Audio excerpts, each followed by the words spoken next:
Hello. Hi, I'm very tired. You're very tired. So I apologize for my lack of enthusiasm today. Hopefully I will I slept well, but get better. I slept wrong, so my neck hurts. Oh yeah. Yeah. I am extremely sleep deprived. I have not had a good night's sleep all week.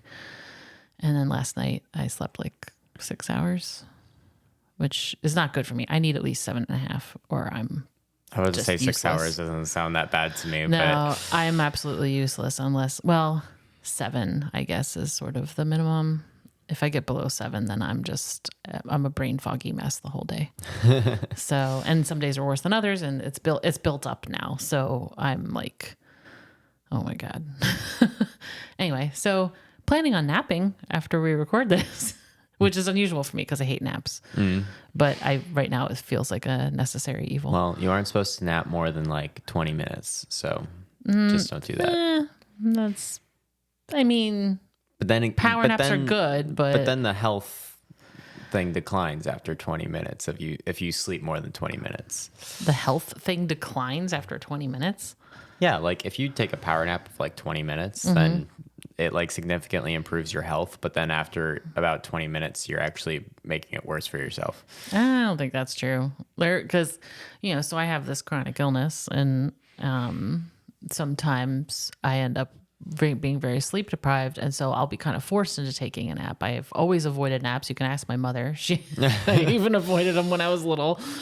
And but like when I get this behind on sleep, if I take a nap, it often ends up being like 2 hours, and then I feel so much better after it. So I reject your premise. Well, never mind then, I guess.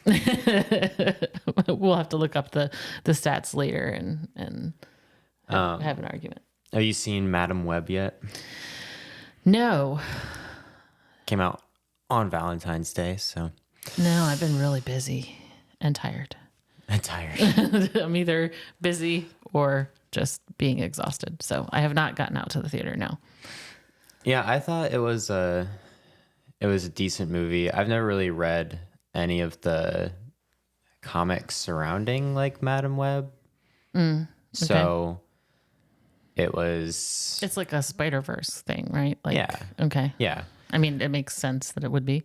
From what I'm familiar with, that it wasn't exactly like once again the studio changed like what that person's powers are and stuff, which that type of stuff I don't really understand why they do that. I don't understand the changing of powers because you can easily make a plot based on someone's powers in the first place. Well, I think sometimes there are things that are not as cinematic, you know. Well, I didn't really like the cinematography that much either, so Oh, well, but I guess cinematic might be the wrong word. Just there are certain things that don't translate well from the page to the screen. And so they make changes because they're like, that'll either be really difficult to portray or it's too inner world thinking. I don't know. I don't know. I don't know. I think there's definitely times where it's just kind of like there's just no point in changing it that much. But I don't really know the full extent of Madam Web's powers in the comics, though. Like I said, so I don't know how much they changed it, but it is not from what I remember of what I've read.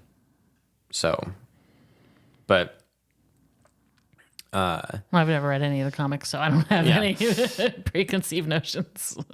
yeah, I thought it was entertaining, and I thought it could set up like some Spider-Verse stuff. Okay. But it was definitely like an origin movie, and I Okay. think for an origin movie, it was only decent. Like Okay. it wasn't great. But type was of it thing. terrible?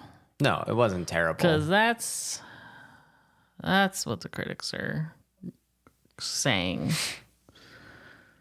No, the critics have been saying that every superhero movie that's been coming out is terrible. So Well, I mean, have they? Because I feel like there's a lot of good reviews of superhero movies on Rotten Tomatoes, but maybe I just feel like in general, there's a lot of critics and journalists in general that are getting the quote unquote superhero Oh, fatigue. yeah. You mentioned that before. You know, I do think the last one I remember that had like really bad reviews was Morbius.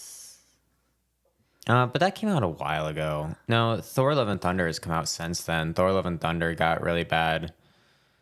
If you're talking about Sony, then yeah, the last one that came out was Morbius. Okay. Or was it Let There Be Oh, Carnage? wow. All right. So I'm on Rotten Tomatoes. Morbius had a 15% critic, Okay. 71% audience score, which is shocking to me because almost everybody I know who saw it was like, it was terrible. I once again, I feel like except for the Venom movies, I feel like everything that Sony has been putting out has only been decent. Oh, Venom. The Venom movies are good. Yeah. Even the Venom movies aren't like amazing. Like I feel like they're not the quality I'd exactly expect. I think they're a little too comedic. Oh, I kind of like that. Well, Oh, nope. Thor: Love and Thunder, according to Rotten Tomatoes, 63% for critics, 76% for audience. are you serious? Yeah. I did not like Thor: Love and Thunder at all. I was kind of meh about it. Ragnarok was, I think by far way better. I think I just disagreed because they ruined Gore, the God Butcher. Oh, He was so terrifying in the comics, and he was not scary at all in the yeah, movie. he was a more thinkery kind of. I don't know how else to say it. He still was in the comics, but like it showed him butchering several gods and stuff like in front of Thor, and Thor was powerless to stop him. And they didn't do that at all. In terms of other superhero movies, Ant-Man and the Wasp: Quantumania. I remember that one being another kind of meh.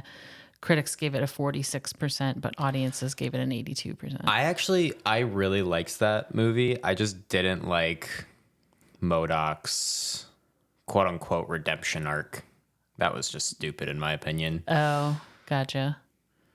Especially him yelling I'm not a dick that was so dumb. I hated that.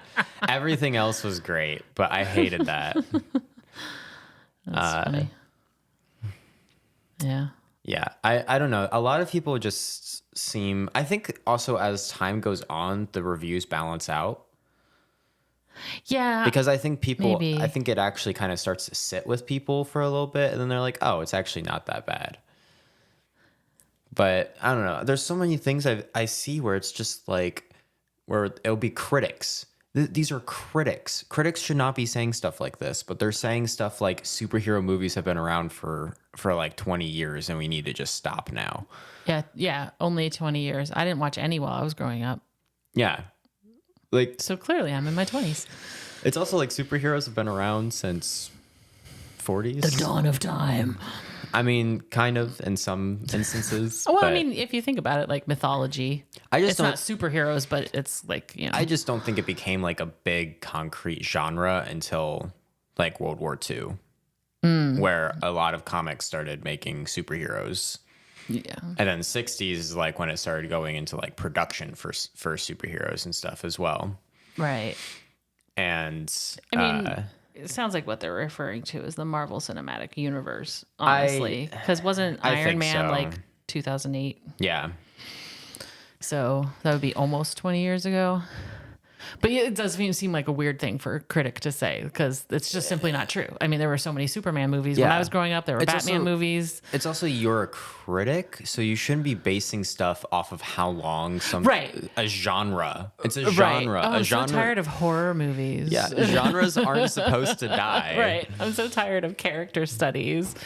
Like Rosebud is one of the most critically acclaimed movies of all time, and it's basically like a long character study. So are they just gonna like the next time a character study movie kind of comes out? like, oh my not gosh. another one. I'm gonna start doing that anytime a new movie comes out. I'll be like, oh my gosh, another horror movie. Oh no, another love story. Oh my gosh, look at that. They're making another video game. Biopic. This feels like people are complaining. I seriously think like it's a clickbait thing. I think the superhero fatigue thing doesn't exist. Oh, It's so just much of this is clickbait. It's purely clickbait. You know, and honestly, it's really. And yes, we will probably use it as clickbait for this too. But we will I've already been brainstorming titles. but we'll be disagreeing with it, not spouting it. So Yeah, there's at least a little bit of a difference. Oh God. Okay. This could go down a like super philosophical rabbit hole if we wanted it to.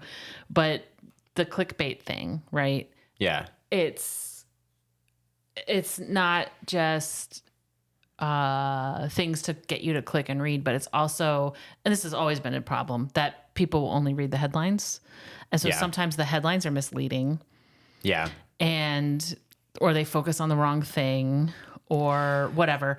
And that, it feels like that just warps our reality so much. Like everything is mediated. It sucks because some stuff is just titled well.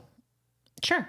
And if stuff is titled well, then that means that you want to watch it because that title interests you. Mm-hmm. So like some people do kind of take clickbait too far, because if it's clickbait, I feel like is something when you're exploiting something that's in the title to get people to click on it. Absolutely. If you are actually talking about the thing that's in your title, then it's not clickbait.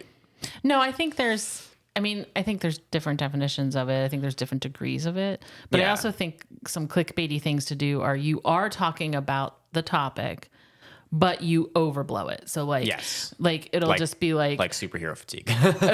right. Like, but there's a lot of clickbait when it comes to political stuff. So it'll be like, Lauren Boebert demolishes her critics, and it's like, no, she just gave a really weak defense, but okay, Yeah, there is definitely stuff where they do talk about it, but I just meant like, they're not respecting it. They're using it to purely get clicks, and that's it. Yeah. And everything, it's all about clicks. It's all about the ads. But there's like, oh man, they find a way to brand everything.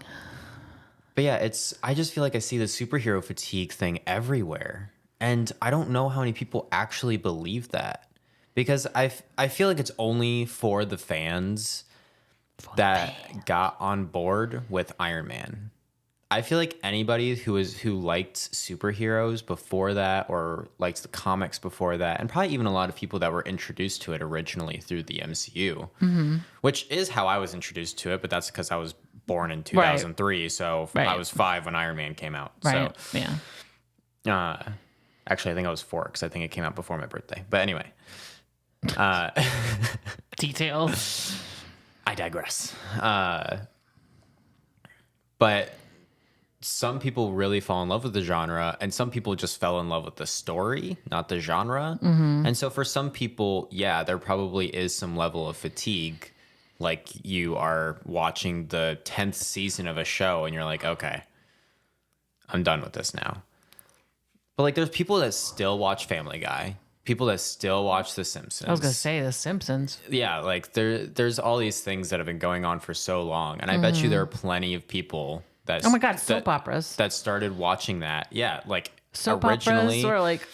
and are like, oh my gosh, can they just stop making seasons of this? It's like, well, they're not going to, because there's still a lot of people that like it. I was going to say, they would if it wasn't being watched. Clearly, they're not just going to throw money at it because just for the heck of it. I love it. It literally shows that superhero fatigue doesn't exist because the superhero movies are still popular. Well, I would say superhero fatigue as a large problem doesn't exist. I'm sure it exists for some people. Like I said, I think it is purely for people that don't like the genre, but people who like the characters or the story. Because people will watch the story.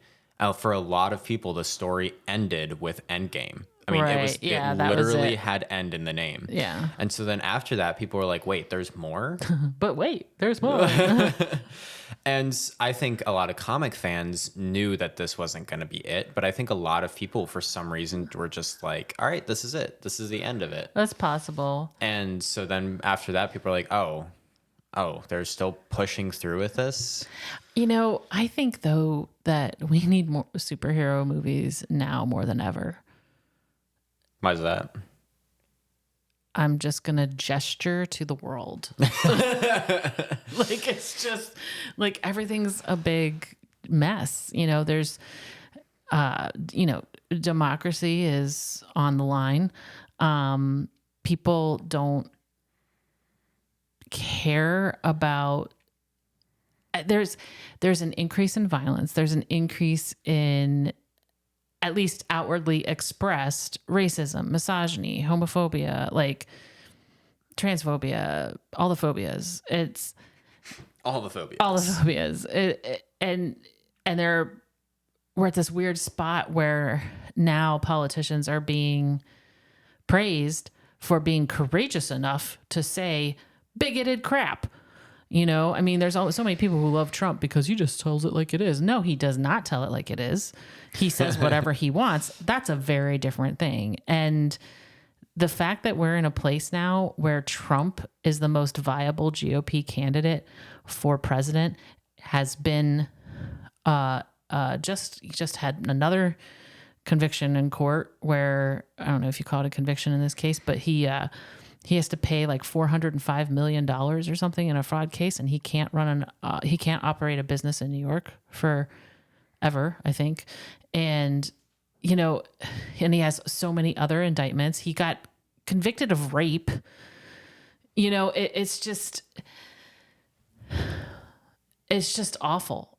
And there, I just read the other day that one of the consequences of them striking down Roe v. Wade was it was a very high percentage. I want to say like 68% of doctors feel like they can't treat their patients well, their pregnant patients well, because if there's danger to the life of the mother, there's limited in their options because it might be, because of abortion restrictions. And, it's like, so women's health is in danger. That's how it started in the first place. Marvel all started out with trying to make people feel like there were superheroes that could battle the Nazis. Right. And then in the Cold War, it was the superheroes, because for a while, the superhero comics kind of stopped, and people stopped being interested in them because it didn't get super popular until the 60s because the Cold War. Right. And then all of a sudden it was all fighting against the Soviet Union all the time. Right. And by the way, one of my favorite things is that there's a very early Superman comic where he's talking like appreciating each other's differences. And it's very American to include everybody who's different from you. Like, you know what I mean? Like, it's very, these superheroes stand for good values. And it's amazing to me it seems like how many people's heads that goes over, Yeah. And it's just like big fight scene. Yay. I think so many people also feel pressured for it. Like, I do kind of understand that a lot of people feel like they need to watch everything in order to understand everything. Yeah, because everything's connected. You also don't. Like, I understand that you want to because you want to understand everything. Mm-hmm. But people who read the comics don't read every comic. Right, yeah, like that's true. If you read a big storyline, it still refers to stuff that happened in other comics. But people aren't just going to go read 50 comics in order to be up to date with it. Might enhance your understanding of what's Yeah, going on, of course. But it doesn't preclude you needed. from, And that's the whole point. If you watch, like, if you were to read the big Avengers comic that like changed how a lot of stuff worked in the world, right? And then you were like, oh my gosh, what happened to Iron Man since the last time I read him? And then you want to go read it. It's still more marketing, and that's on purpose. And it's also interesting because it makes you curious. Yeah. And I think some people are just like, I don't know. It feels like they're just like raining on fans' parade. Right. Like the people who like to watch all this stuff and enjoy all of it can. They're like, I understand that you don't want to, but you don't have to. I do think it is natural for there to be a waning interest in certain things because when something is new, it's exciting, right? Yeah. And it's new and it's simple. Yeah. There's not a lot of complication. And so in some ways, I kind of wish they were starting the original Avengers movie this year because I want that kind of hope and excitement again in the shit show that is currently our country. Because I seriously went to see that Avengers movie, like the first one, like 3 times in the theater, and I've watched it. I can't even tell you how many times I've watched this movie. I've watched it over and over. It's still one of my favorites of the whole thing. Tens of times. It's just because it introduces all these new characters and it puts them together, and they prevail, right? Yeah. But then with each progressive movie, things get a little bit more complicated. Oh, Hydra was hidden all the time, and then this person dies, and that person dies, and then Thanos,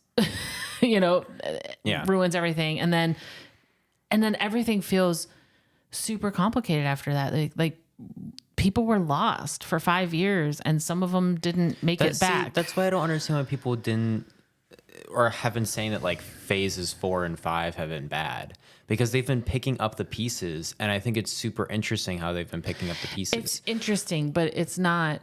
I think for some people, it's not the exciting superhero movie that they used to like. Yeah, there are definitely a lot of people. There was even, it's funny because they used to put like the mail that, or like fan letters would send to Stan Lee and stuff like that in the back of comics. In the backs of comics, yeah. And I remember reading one after I read this Silver Surfer comic from 1969, and someone was like, damn you, Stan Lee. Like, I read superhero comics that way I can see all the light and joy in the world and watch the good guy win all the time. I don't need this really depressing shit of the Silver Surfer like making a good friend and losing him within a couple days. I mean, I think there is something to that. I think that the complexity of the Marvel Cinematic Universe is interesting, and I do find some of the darker kind of, like, I loved the Batman series that was not I was going to say the most recent one, but that was not the case. The Christopher Nolan one was Christian Bale played Batman. Those were dark, and they were good. Like, they were, I'll still go back and watch those. But I think the more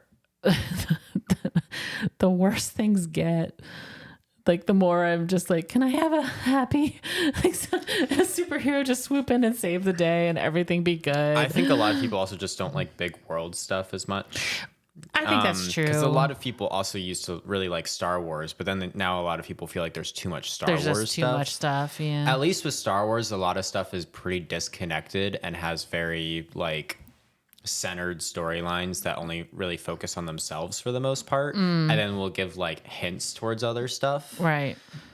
And so I think it's easier for people to do that. Yeah. But yeah, a lot of people, because then the same thing with Harry Potter is probably starting to become true, because Harry Potter has been coming out with more stuff, right? The Potterverse. Yeah. Actually, it's called the Wizarding World. I thought the whole thing was, I thought they started when she first started making the movies. I thought there was a whole thing called the Potterverse. Maybe there is. I don't know. Maybe I'm wrong. I could be wrong. I haven't paid that close attention. But yeah, I don't know. There's definitely a certain level of, I think people just have a distaste for it now because it's getting broader, and they thought it was going to end. So then they just dislike it. Because like a lot of people have been saying like phases 4 and 5 have been the worst phases. Mm-hmm. Or have just like been terrible all around. But I'm like WandaVision was really good. Moon Knight was really good. Loki was really good. Falcon and the Winter Soldier was really good. Actually, Loki gave me hope. I mean, that's a whole redemption story for him.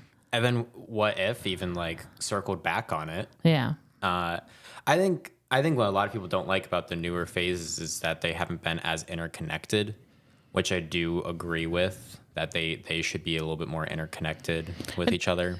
It also feels like there's way more TV shows, whereas the whole first thing, I mean, there was Agents of S.H.I.E.L.D., but it was mostly like blockbuster movie, blockbuster movie, blockbuster movie. Yeah, but at least it's only like 6 episodes. It's not like Yeah, they're contained. it's not like they're doing Star Wars where they're like, we're gonna come out with a 7-season cartoon show. Right, yeah. So Yeah.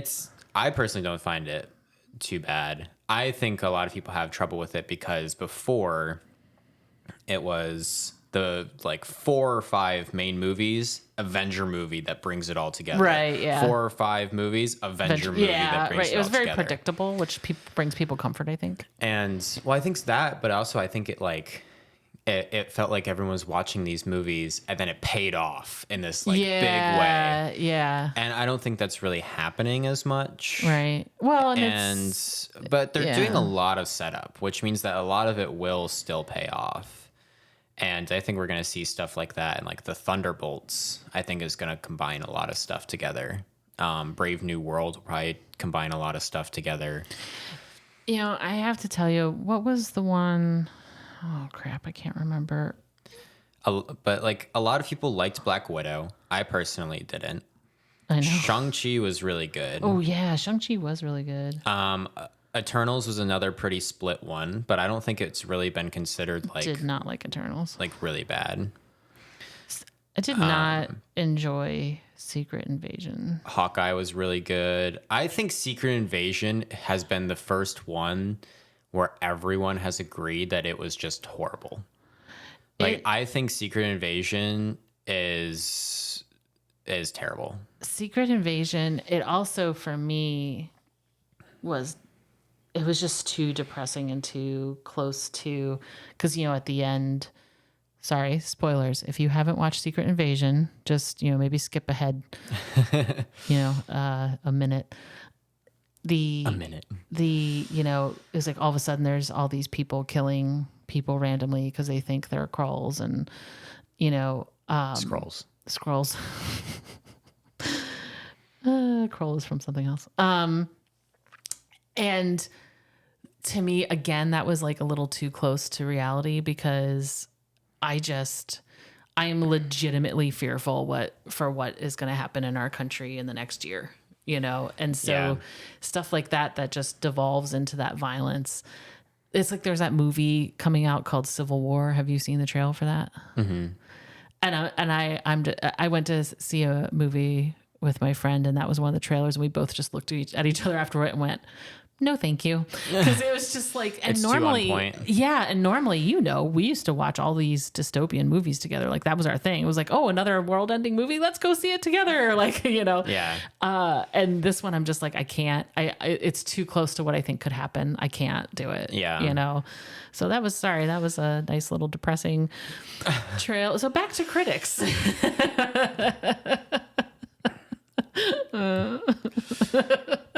Yeah. Wakanda Forever was really good. Guardians of the Galaxy 3 I know you liked was that. amazing. Yeah. I thought Echo was pretty good, but from what I know, a lot of people just didn't watch it. I didn't watch it. I totally forgot about it.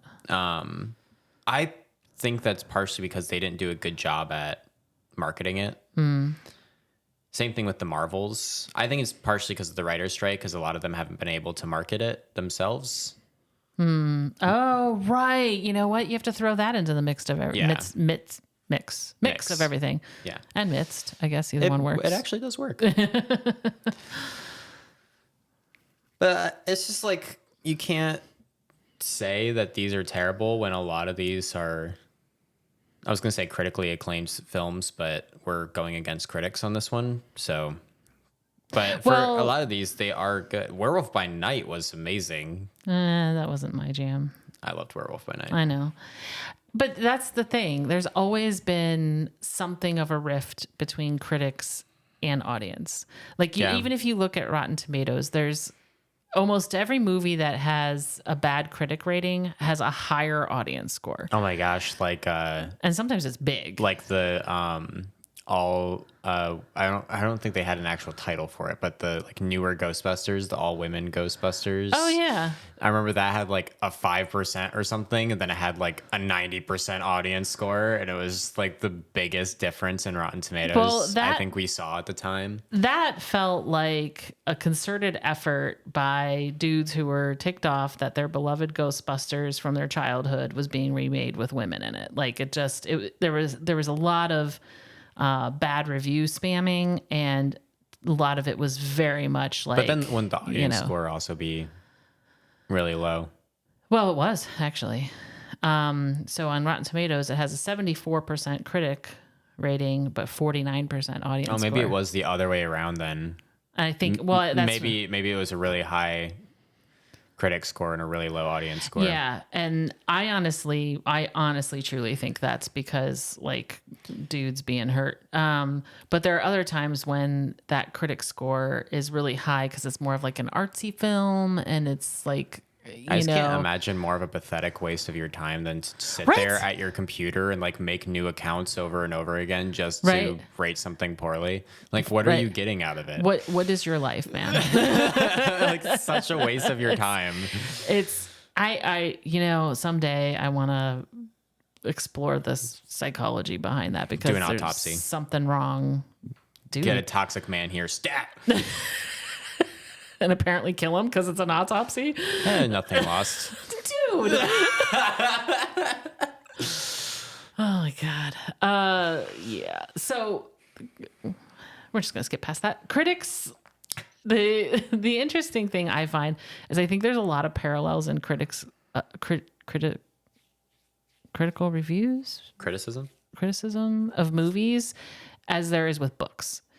Like, there is so much snobbery in books. Trust me, I have a master's in English literature, so I'm familiar with the people.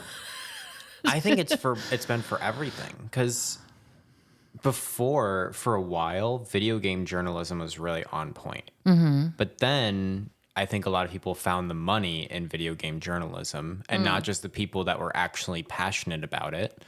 And so then it became oversaturated with clickbait, poor reviews. Because like there's a lot of reviews that I will click on that were like that were poor reviews for a movie or a video game or something, and the person gives like no context as to why they dislike it. And I'm like, you're a critic. You're supposed to give like concrete reasonings Yeah. for why you don't like something. So this I have to talk about just a little bit. So I used to teach college composition. Yeah.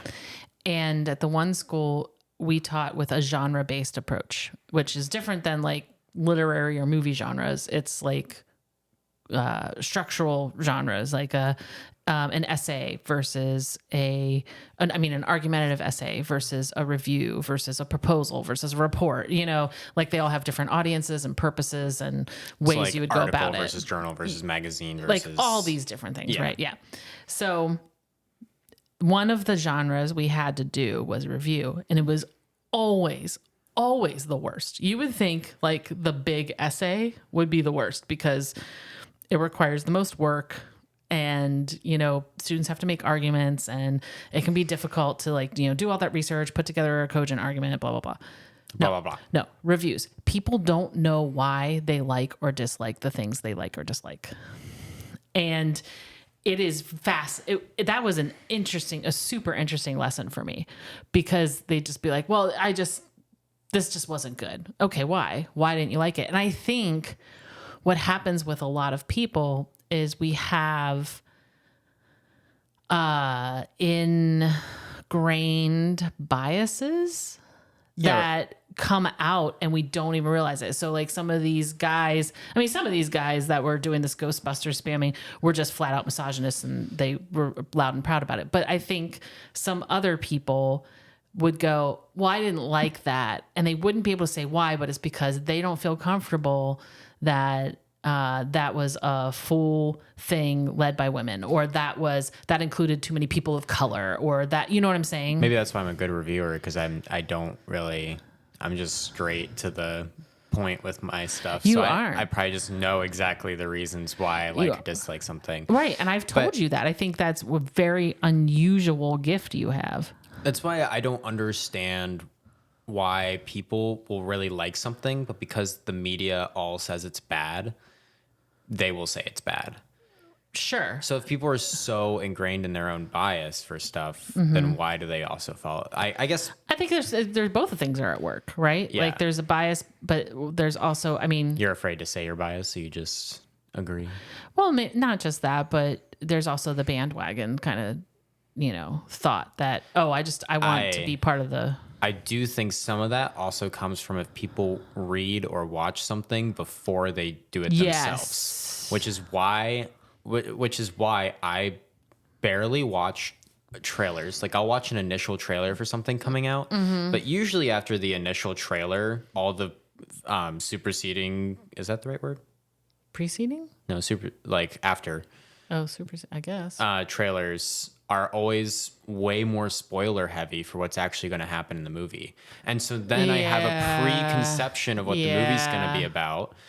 And then it makes me not like the movie as much because I already got a plot set in my head on on what's going to happen. Yeah, I try not to read reviews, and I try the same as you to like see one trailer once and then be like, okay, Yeah. Because they can also cut trailers in. I mean, in a comical way, this is demonstrated by people doing the trailers and making like kids movies into like horror movies by the trailer, This is why like video game trailers have been, I should say live video game trailers, and I'll explain what I mean by that in a moment. Okay. Have been some of the most interesting trailers I've ever seen. Because there's games that are live service, which means that they are constantly getting updates, and it's not like they release it and then they might release like 1 or 2 DLCs and then they're done and they start making the next game. Live service games have been out for years. They get an update like every month at least, and they keep getting more and more content. So then the trailer builds on itself, and usually the trailer is actually an addition to the story itself.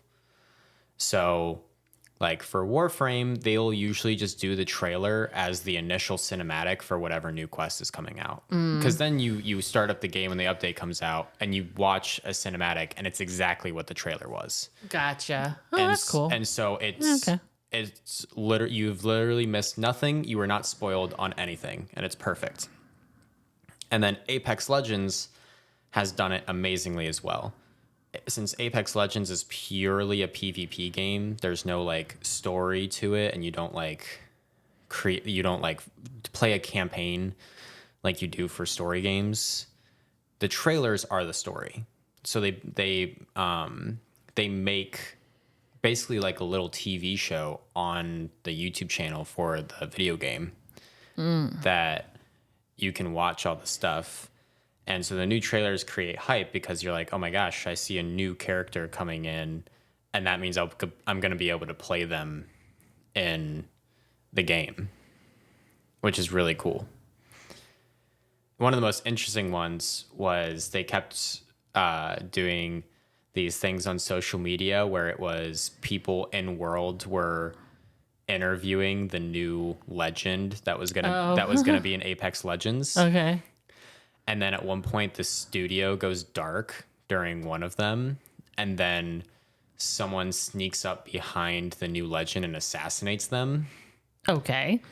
And that's how they revealed that person that assassinated them was going to be the new legend, not the person that was in the chair. Oh, dear God.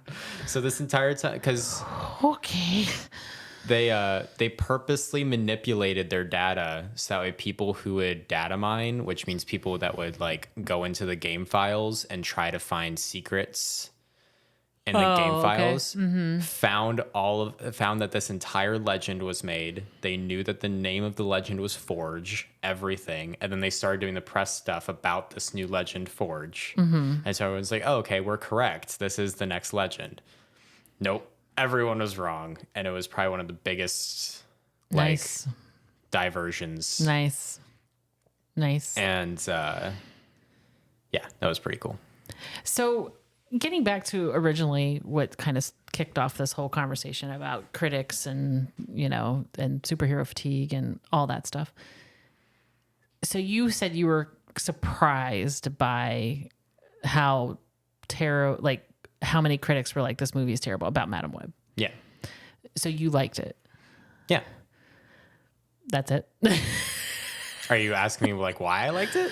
I guess my question is like, do you have any thoughts about why it feels, I could be wrong, but it feels to me like it's this pattern of criticism feels weird to me. Like there's, oh, this movie wasn't good, but I don't know why. And I feel like there's something to it because I just saw an article this morning that, oh, let me see what it's called. What is the title?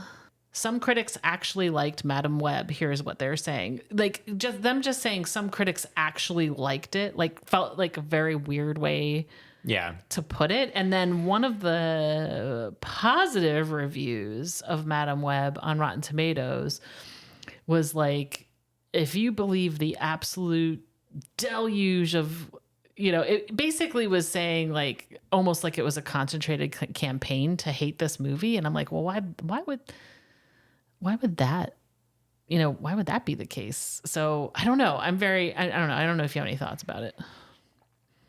I don't know. I personally think this is what I was telling Shelby on our way home from the movie. Mm-hmm. I personally think so many people have been seeing Sony and seeing Spider-Man villains or Spider-Man related heroes that they're just like, oh, it's a Spider-Man movie. And it's not really. And it's not. And then people get upset. So because a lot of the reviews were... they feel misled. Yeah, a lot of the reviews were like, I'm tired of these Spider-Man movies with no Spider-Man in it. And I'm like... And I'm like, they have it's literally... not called Spider-Man. I'm like, they literally have not told you that there was going to be any Spider-Man. Like, there was not going to be Spider-Man in any Web of this. in the title? Like, well, this is the review I was thinking about. If you were to believe the thermonuclear attack launched by the world's motion picture critics against Madam Web, you could be forgiven for expecting it to be among the worst entries of the superhero genre. But is it really that bad? Well, no. That struck me, like thermonuclear attack launched by the world's motion picture critics. That's why I'm like, okay, is there something going on? Anyway. I don't know. I thought it was interesting. I definitely don't think it was like, because when I first saw the trailer, I did not think I was going to like that type of movie because just the cinematography and the music, very different. And the music they were playing, I didn't really like that much. And I still didn't really like it that much from the movie. But that wasn't enough to distract me from like liking the characters and stuff. So yeah, I don't know. What did you think about the performances? Like, was the acting bad? Was there, I think it was decent. Okay. So basically I don't know. I just like the story, to be honest. You like the story. Okay. It just like, I thought, obviously there's always, I think they were a little light on things in some cases. Like, I think in some cases there was light being, and this is a problem I think that's been made with a lot of Marvel movies, honestly, is that there's been light made out of really bad situations. Oh. And some cases it works, some cases it doesn't, because sometimes it's a character like diffusing, or sometimes it's a character deflecting, or sometimes yeah. But in this movie and a lot of other Marvel movies, there have just been times where it's just like, that was just straight up not appropriate. Like that felt really weird and out of place. Okay. Sounds, go ahead. Sorry. But I thought it was really interesting seeing like an evil Spider-Man, basically. And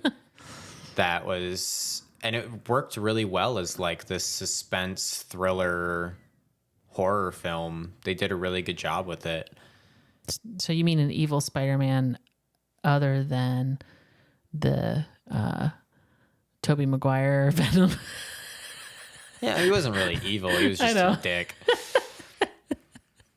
But definitely better than that one. That's for sure. Yeah. So it sounds like you're saying like it wasn't like, oh my gosh, it was this fantastic movie, but it's not as bad as everybody's making it out to be. Yeah. I think I liked it better than Thor Love and Thunder. I think I liked it better than Thor The Dark World. Man, I feel bad for Thor. Yeah, Thor The Dark World was Yeah, no. not the best. And I thought it was better than Secret Invasion. I don't know. It might also be because I've been hearing that comic book fans didn't like it. And so some of it might just be that I just really have missed that corner of the Spider-Verse. And so therefore it was new and interesting to me. And so therefore that means that I enjoyed it a lot more. Okay. And maybe if I read Madam Web, or if I read about all the other Spider-Women, then Spider-Man. I don't know why that sounded funny to me. well, Spider-Man would sound funny to me too. I do really like Aranya, who's in it, because I have read some of her stuff, but I never read what her like origin story was, or I haven't really read much of her, like, I don't know, like alter identity type thing. Wait, Aranya? Aranya's a Spider-Woman. That totally makes sense. In Haitian Creole, the word for spider is aranyan. That's funny. Anyway, go ahead. I think her name is Anya too, so it's all just Yeah, like related. Getting back to sort of like the critics versus audience thing, and then I think we probably need to wrap up. I went to see Argyle with a friend a couple weeks ago. It has a tomato meter score of 33%. Okay. But an audience score of 72%.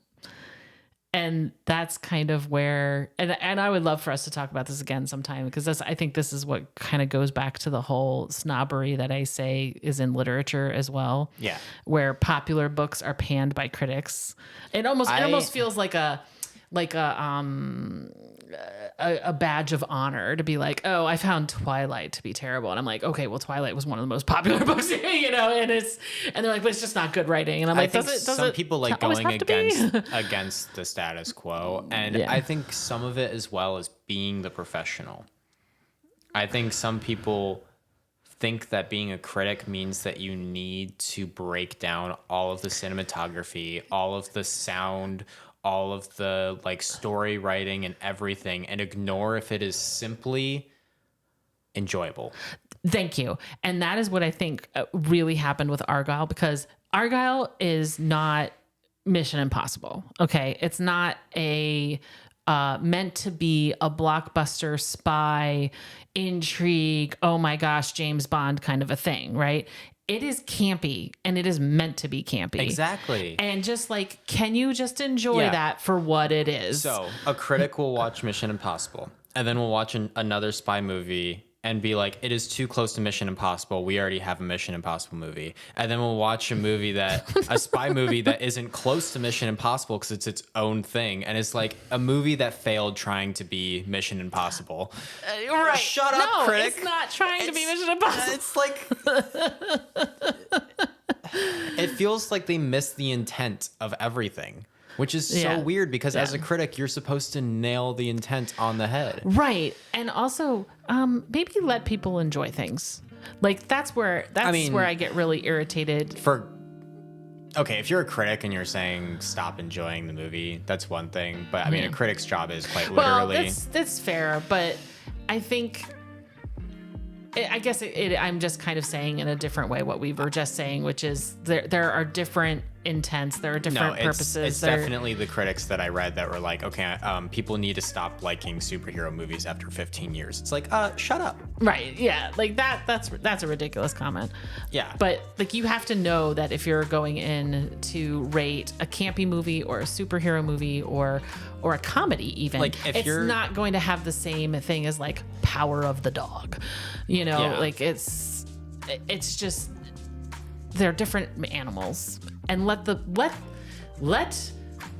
people enjoy their popular movies. Yeah. Just enjoy it, man. Just eat some popcorn and shut up. It's like It's like how a lot of English teachers or professors or something would get mad at you for writing a certain way or something like that, and then you point out that like plenty of authors and stuff write their stories in that way. You're getting into dangerous territory here. I'm just saying. If it's grammatically correct, it makes sense, and it portrays exactly what it's supposed to portray. It is not bad writing. Okay, on the surface, I agree with you, but I feel like I would want to know more. But that's like a whole discussion for another time. Because, anyways, I'm correct. Let's end the podcast now. Fine.